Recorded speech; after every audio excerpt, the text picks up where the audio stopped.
Бисмилла қыздарым, қалдарыңыз қалай? Бүгін сіздермен осындай өте жұмсақ мақтадай жеген сайын жегін келе беретін творожный булочканың рецептісін ұсынбақшымын. Кейбіреулер ватрушки деп атайды, енді прям мощный шықты, аты енеме қатты ұнады, сіздер де жасап көріңіздер. Ол үшін алдымен жылы сүтке тұзды, қантты және ашытқымызды салып аламыз. Достар, айтқандай барлығын таразымен міндетті түрде өлшеп салыңыздар. Сол кезде сіздерде прям күшті шығады. Жасап көріңіздер, өкінбейсіздер. Осылай араластырып, дрожжи ерігенше жылы жерге қоямыз. Осылай дрожжымыз еруі қажет.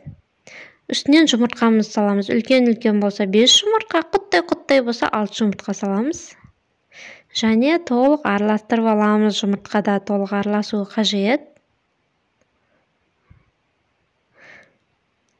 Ал енді еленген ұнымыздың үстіне салып қамыр илейміз.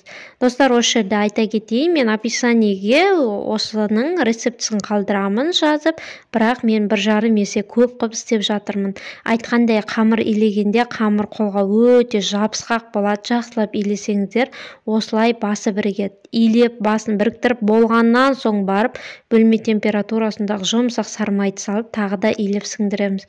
Осы жерде сразу айтайын қыздар, көп күшті талап етеді қамыр, бірақ соған достой керемет булочка, керемет нан, керемет заттар жасап жеуге болады. Бұл теста универсальный теста, кез келген затты жасай берулеріңізге болады. Прям мощный шығады осы тестамен. Батон нандар жасауға да болады. Мен өзім батон нандар жасаймын. Ал енді көтерілгенше творогымызға 200 грамм творогқа қантты және 1 жұмыртқамызды, 1 шай қасық манная крупа деген осы ғой достар, каша.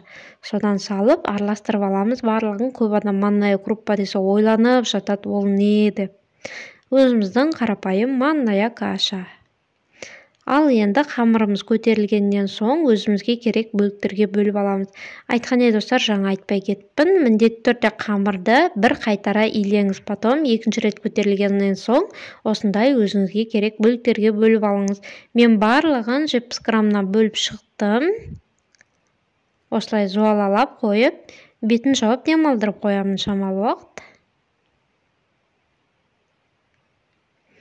Енді дәл демалып тұрған кезде ортасынан бокалмен басып жасасаңыздар да болады, ватрушки сияқты етіп.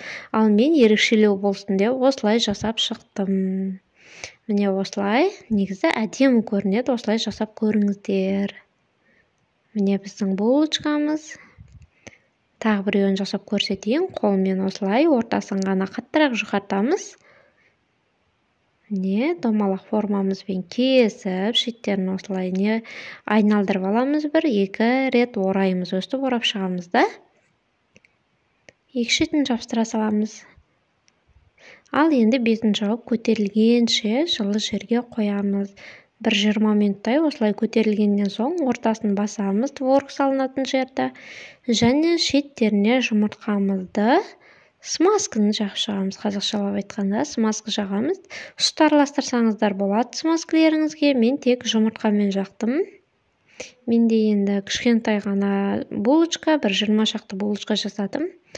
Әрбір булочкаға біраз қасықтан салып, осылай алдын ала қыздырылған пеште пісіріп аламыз. Міне достар, біздің мақтадай жұмсақ булочкамыз дайын. Міндетті түрде сіздерге де осылай жасап көруге кеңес беремін. Егер видео ұнаса, жанартты қоюды ұмытпаңыздар.